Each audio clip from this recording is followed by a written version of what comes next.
ఇది అనవసరం. ఆనంద్ బాలి విషయంలో నాకున్న క్యూరియాసిటీకి ఒక రీజన్ ఉంది. 6 నెలల్లో ఎలక్షన్స్.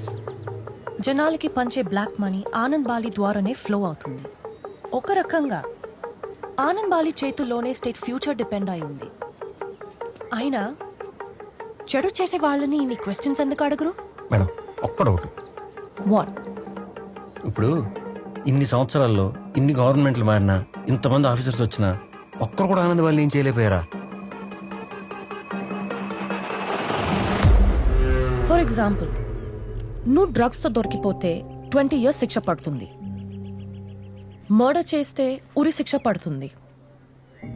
కానీ క్యాష్తో దొరికితే మాత్రం కొంత పర్సెంట్ ట్యాక్స్ కట్టించుకొని వదిలేస్తారు. That's how Anand Bali gets away every time. Cash is the easiest crime in this country.